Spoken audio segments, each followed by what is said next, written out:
Making news this week, pro and anti-Muslim demonstrators come face to face in Perth. And Australia's controversial entrepreneur Alan Bond has passed away.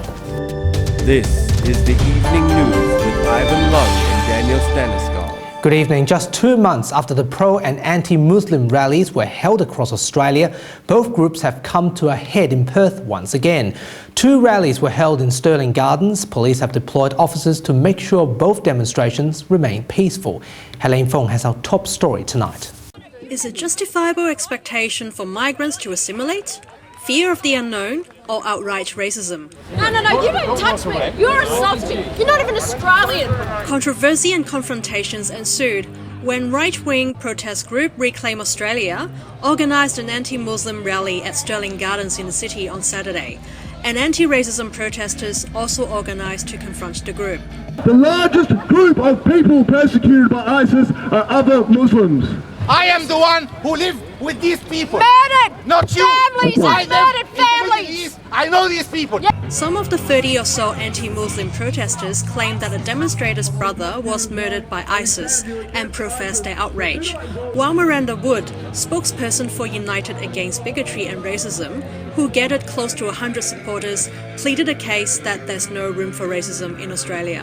Whether it's 6 people or 100 people or more who turn up to spout racist ideas, we have to take all of these events pretty seriously, because if they're left unchallenged, they can lead to something much more dangerous. Helene Fong, WAMN News. In other major stories this week, colourful entrepreneur Alan Bond has passed away 2 days after his heart surgery. He was 77. He fell into a coma earlier this week and did not regain consciousness. Alan Bond is famous for his risk-taking business style. In the 1980s, when he was Australia's most successful businessman, famous for owning Channel 9 and helping Australia to win the American Cup. However, he later went bankrupt and went to prison after being found guilty of fraud charges. We call him Bondy because we affectionately knew him as Bondy from the America's Cup days. And that's where he's probably best loved for, including Prime Minister Bob Hawke was in my studio that morning after he said any boss who doesn't let an employee off the day is a bum. News commentator Howard Sattler agrees that he's a controversial figure. The ones who got on board the America's Cup triumph loved him, the ones who invested with him hate him, but that's their fault. Alan Bond later resurfaced as the top 200 wealthiest Australians on the BRW with $265 million. Marianne Candelara, WAMN News. Melville City Mayor Russell Aubrey responded to recent reports regarding the Roe Highway extension. The City Council pushed for the construction of the Perth Freight Link, despite controversy surrounding the protection of Beeley wetland. He said the council has been working closely with the community to develop this project. The wetlands are not going to be bulldozed as they've been told. There's been a lot of false information. Every effort, modern engineering techniques will be used to ensure those wetlands are preserved. There's also an environmental offset being provided, which I'm told is many times greater than any environmental loss in that area. After 3 years' worth of clean-up efforts, native fish were released back into their home in Marmion Lake by Fisheries Minister Ken Baston. Pest fish and choking aquatic weed has been harming the lake's aquatic environment by spreading red spot disease to other fish in the last few years. The clean-up project was made possible with the joint effort of local government and community groups. It's a great project because it's got all the community involved.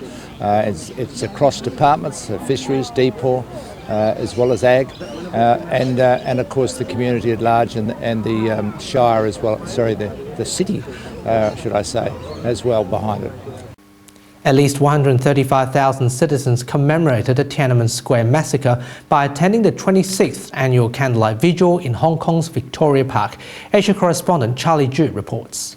Last Thursday marks the 26th anniversary of the June 4th massacre in Beijing, which the Beijing government has allegedly suppressed the student movement using guns and tanks. The organizer estimated that 135,000 citizens had attended the service, while the police estimated the crowd at 46,600. During the speech, the organizer and student leaders showed their displeasure towards Beijing's denial on rectifying the student movement back in 1989. The Chinese government was also criticized for their hard stance towards Hong Kong's political reform. Charlie Ju, WAMN News. An election battle emerged in the International Football Federation after President Joseph Blatter announced his resignation this week. It's reported that Mr. Blatter is being investigated by American officials as part of their widespread inquiry into corruption at the international soccer governing body. The 79-year-old made the shocking announcement at FIFA headquarters in Switzerland in front of a stunned crowd. He resigned just 4 days after being re-elected.